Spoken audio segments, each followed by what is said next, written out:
good afternoon. Hello Joseph, how are you? I'm well, thank you, sir. Today is the 7th of September and we're in Windsor Great Park. I've got Ben and Annabelle from Planet Auto with me today, and I've been assisting in the filming of the 2019 Seat Tarraco 1.5 TSI SE technology, not X technology, SE technology that Planet Auto have had on test this week. We've chosen a place under a flight path of Heathrow again, Joseph. We have indeed, sir, and it would be even better if I could actually get your face in my shot when I'm talking to you. I know. It's all part of that challenge, isn't it? It is indeed, although we do have the directional microphone with us, which has been lent by my friend Nigel, so we can actually record a better video. So Ben, I think something's happened over the last couple of days. What is it that you think that's happened on my channel? Oh, well, you may have just hit a certain milestone. I believe so, sir. I believe that might be 500 subscribers on the channel. Yes, I know you're so considerable way ahead of your Planet Auto, but you have been going for quite a few more years, haven't you? I was going to say, we've been going for about 2.5 years with proper reviews, and 3 years in total, I think it is now, or coming up to. Yes, but obviously we've got two Seats here today, and we're going to be doing, I think, a lot more of these sort of collaborative videos, aren't we? Well, we are. I mean, we're thinking, oh well, it's our last of adventures this week, but then you've got next week. We do indeed. What is it, 4 days? Yeah, days? Yes it is. It's not very long. It's less than a week before we go to the Goodwood revival. It's got to be 4 or 5 days now. Absolutely, yes. So yeah, it's not too long. We'll be down at that, and then we've got Santa Pod coming up next month. And a social with James. Yes, the social in November, which will be in the Midlands with Mr. James Coleman from Rubbish Mechanic, and then we are going to... If you have any questions for the Rubbish Mechanic, he actually asked us the other day, didn't he? If anybody has anything that they're kind of completely bamboozled by, he'd be happy to answer them at the social, wouldn't he? He is indeed a very kind man in that respect. He is. So let's take a look at the Tarraco first. Now, if you look at the back of the car, if you wouldn't mind opening the boot for me, Ben. For some reason, rather loaded. Well, that's a good thing, isn't it? We've got all sorts of stuff in here. We've got filming equipment. We've got free merchandise. We've got suitcases. This boot actually is a 700-litre boot. It is. And of course, the Tarraco is a 7-seater, isn't it? It is. Although, as we found out earlier on, the seats are a little bit on the small side. Yeah, well, the third row is you need to be a child. I did get in, but I couldn't pull the seat back, and I only just got in. Absolutely. So, yes, this particular model doesn't have the, more planes.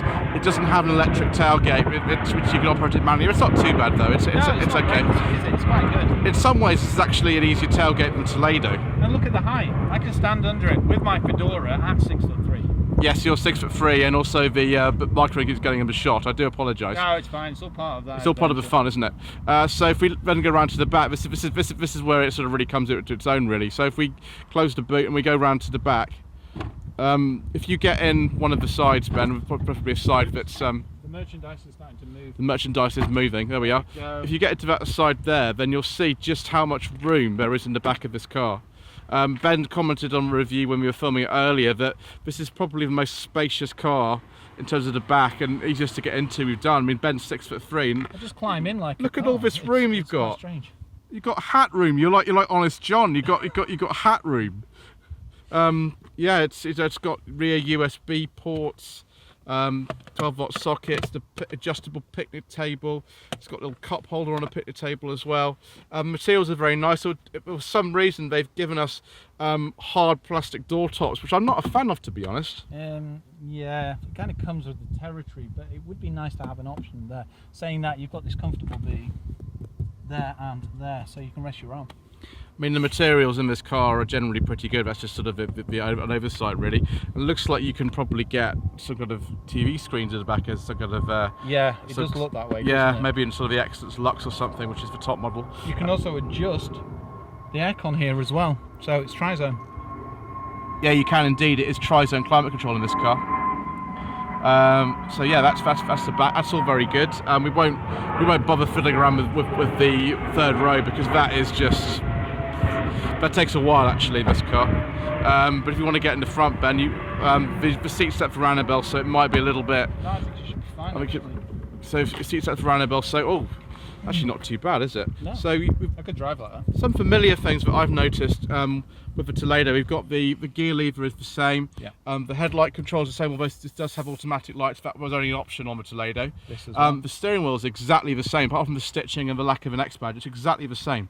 I think also the window controls are the same, although they've got silver edging on them. This is all soft though, unlike yours. It is indeed soft touch material. Yeah. And we've got nicer door handles. The locking buttons are in a better place, and the mirror controls have been moved and may feel better. We've also got felt line door bins, like in a Golf. And then we've got these dials in here. They're actually not real dials. They're digital. They're like a sort of Audi virtual cockpit, aren't they? Yeah, well, that's it. You can get your navigation to stretch the full width of this 10.4-inch screen, which is quite staggering, really. Yes, what absolutely. does this start at? I mean, this one's about 31, isn't it? This is 31. This is VSE technology. It's one up from the base. Yeah. But with a Seat, of course, you don't really have options. You just go up a level of trim. Exactly. And then you've got tri-zone climate control. Then this enormous big central screen, which is Seat's latest system. Then we've got also down by your knee there. We've got electronic handbrake, which you can't quite see, but it has got one. And we've got a start engine. There we go, engine stop buttons, like in a Leon. And this. Yes, it's driven drive mode. I mean, I don't know what that one is there. It's normal, it's eco, normal, sport, and individual, I think they call it. And there's just loads of space in here. I mean, this car's got a dark headliner, but it doesn't actually feel dark in here. There's also a light here. Yeah, that's for the sunrise, isn't it? And in terms of the engine, this is a 1.5, what's called the Evo TSI. engine, 1.5 TSI Evo engine with 150 horsepower and a 6-speed manual gearbox. About 9.6, isn't it? 9.4, I think. Right. For a massive car like this, that's actually pretty good. It is. It's only Economy-wise up to, I think it's about 42. Yeah. You'd probably get more if you drove it gently on the motorway and things, as you've been trying recently, haven't you, on long journeys, trying to get it. Economy is my key role. It is indeed now. The Scala was 75 miles per gallon, wasn't it? Yeah, I still don't know how I achieved that. I don't know, by the grace of God. Anyway, right, so if we go around the front of the car, we'll see that we've got these full LED headlamps. We've got full LED headlamps on this car. They're the new style ones as well. So on a Toledo, you can see here they're physically bigger. On a Tarraco, they're actually reasonably small, and the grille is enormous as well. If you look at the comparison, if you stand back far enough, you will be able to see the difference. Yeah, we just walk up this bank and not fall over. That's obviously a good thing. Don't fall over. Yeah, you can see sort of there. Considerably slimmed down if you look at the casings. Yours go all the way down there, and that is literally just cut straight, isn't it, there? That's a consequence of having a car that's been designed from the offset with LED headlamps. Exactly, yeah. They know exactly how to do the design. Also, if you've noticed, the grille has changed as well. On yours, it's angular, like almost a stretched triangle, whereas this is a little more, hexagonal, would you say? I'd say so, and also, obviously, the lamps originally in Toledo were not LED. This is a facelift car, so it has the full LED headlamps. Your lights are exceptionally good. They are these. very good, as so are those. But with incandescent bulbs, you did actually need larger headlamps. Anyway, let's take a look at more about the Toledo and some of the styling features we have on it. You can see the mirrors were the older style mirrors off the previous generation Polo, as were the door handles. Where this car does have keyless entry, which I'm not a massive fan of in this car. It doesn't work very well, but it is there. We've got 17-inch alloy wheels on this car. I always forget. I think there's 17s on here. With low profile tyres, we've got You've got extremely low profile tyres. Yeah, the ride actually is surprisingly good. Yeah. All things considered. Although maybe one day I should put some bigger profile tyres on it, but I'm unlikely to let them own a car long. These tyres like this for 2 years. Yeah. These tyres have lasted me 23,000 miles, so which is pretty good. It just shows how much motorway mileage I do. And then we've got the sort of silver strip going down the side, because this is an excellent. If you look at the Tarraco as well, you've got the silver right round the window line. Yes, you do indeed, and it is a nice looking car, particularly in this Atlantic blue. And that's a complementary colour. It's what, yeah, all metallic colours on a Tarraco are actually complementary. That's quite something, isn't it? Right, yes indeed. So if you come here, Ben, and then you just take a seat in the back, you'll see the difference between these two cars. I mean, the door is quite a long door for a small car like this. It's like getting in a typical car as opposed to an SUV. Yeah, it's. I mean, you've got. It's not hard. It's very easy. You've got adequate knee room, certainly. I don't really have hat room though. You don't have your hat rooms are pushing it a bit, but you know, you can see why these were used in taxis a lot. You can travel a decent journey in these. Yeah, it's fine. It's nice and comfortable, and it's got, unlike pull down armrest. It does have an armrest. There are two things that this car has, Tarraco doesn't have. One is part leather upholstery, yes, and the other one is front parking sensors. Yes, that is a strange one. It's a really weird omission, and on a high level Tarraco, of course, you can get a reversing camera and 360 as well. You can get a 360 camera on X Lux, I think it is. And on this car, the reversing camera was an option, but it's one I didn't specify. Yeah. Along with automatic lights and other stuff. So let's go around to the boot. And the boot on a Tarraco we think is 700 litres with 5 seats in place. And the smallest is 263. It's 263 with all 7 seats. That's right. This is 550. Oh yes, I forgot. You can use the Seat badge. It's a different shape entirely. I mean, it's a big boot and it's not difficult to load, but it's just a different shape. Got a ski hatch as well. It does. You don't get that on a Tarraco because you can actually fold down all of the seats. Exactly. Yeah. I was just thinking that 60/40 is not really an important thing. Don't need it. Everything folds. Everything folds eventually. Yeah. It's like a jigsaw puzzle trying to work it out. This is simple.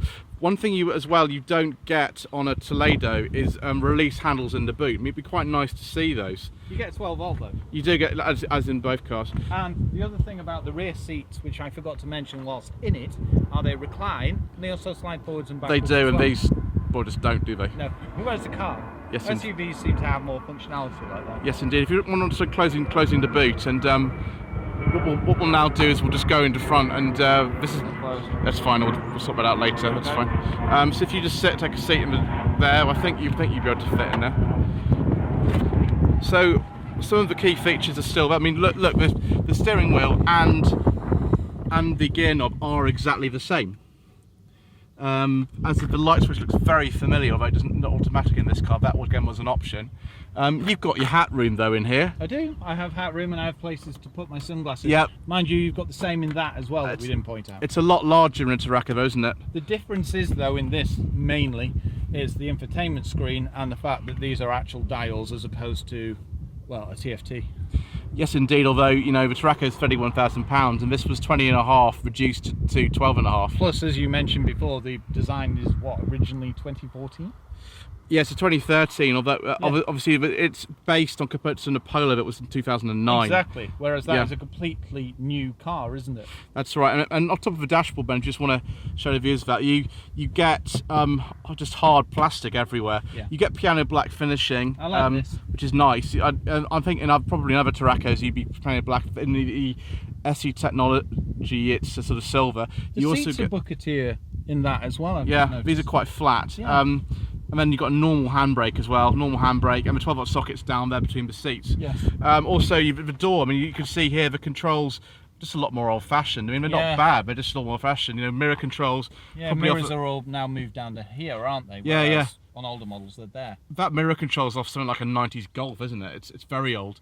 But you start-stop button, exactly the same stalks as well, which is interesting. And it's not a bad car. I mean, you can pick one of these up. Probably a pre-reg one for about £11,000. Yeah. Which is pretty good. So yeah, and then you just mentioned the engine quickly. Unlike in a Tarraco, the base engine with that is a 1.5. This is a 1 litre 3-cylinder with 110. It's about 40 horsepower down, but the 0 to 60 times are about half a second apart. So it's not that different really. And of course, you've driven this car and you've driven this engine and gearbox combination loads of cars, haven't you, Ben? Yes, it's been the Fabia that we drove, and there's all manner of cars. And the Scala as well. Yeah, the Scala. Yeah. I'm trying to think. Yeah, Yeah, the Scala's most recent, isn't it? It is. And that's the one I achieved around 75 to the gallon. you did. And I've got That's sorcery. sort of 65 or sort of more invested. It depends how you drive it and where you are. But yes, I think that's the end of our sort of comparison for sort of now. Just shows a bit more of how far Seat have come in the last couple of years, but they've spent a lot of money on development. I mean, they've even brought out Cupra as a separate brand, haven't they? They have indeed, and you went to the kind of Cupra day in Liverpool, didn't you? I did. Where the design director for Cupra was actually there. Yes, exactly. I was chatting to 3 different people and the guy who designed the Cupra and the Elborn. Yes, I mean the Formentor. Yes, indeed. And then tomorrow you're off to the Salon Privé at Blenheim Palace, aren't you? I am indeed. And I should be going to the Capri Owners Rally at Brooklands. Where I was and you were around, what, 3 days ago? We were indeed. We went up there a couple of times, didn't we? We did, yeah. Yeah, which is good. So there's loads more automotive hijinks coming up. Yeah, there is. As I say, Salon Privé, which will be Planet Auto, will be doing that. Then we join forces for Goodwood Revival. Goodwood Revival, and then of course the week after Goodwood Revival, I'm coming up to the Northwest and more automotive hijinks. See some of the roads that I really enjoy. Yes, there's a lot lovely roads up near Silverdale, aren't there? Yes. So don't forget to subscribe to Planet Auto channel. We just hit 3,000 subscribers. We're at 3,060. You are indeed, sir. We're climbing. Obviously, I think I'm on 501 now, which is brilliant. So thank you everybody for all of that. It's interesting to sort of take it back to where it started, because this is the first car we ever filmed on the channel. The first review we ever came out 20th of September 2018 was this particular car, and it is still the most popular review of all, which I find astonishing. I never knew what would actually happen. We've had over 3,000 views on that one. Well, let's say I reviewed this car and you're storming ahead of us. You really are. Yes, indeed. Although there's loads of reviews. The NGZS stuff on your channel is amazing. And loads, haven't we? Combined together, we cover quite a lot of cars. You've got retros, classics, you've got your Tweed reviews, and we've got, well, newer models. You do. You've got a whole variety of stuff though, particularly with we've just been in Hampton Court, of course, and there's I've got Shambolic Shuffles that we filmed on there, and you've got some stuff that's going up on there. So we've got a lot to sort of that's coming up in a sort of collaborative kind of way, and I'm going to be helping Ben out with some more reviews, I think, in the future, and Ben will be helping out with some of mine. We'll be meeting up with Mr. Franks when we're in the Northwest. So lots to look forward to. So yeah, don't forget to subscribe to the Lloyd. Congratulations, Joseph, on hitting 500 subscribers. It's a milestone that really does make you realise that your channel is growing. It does indeed, and it's a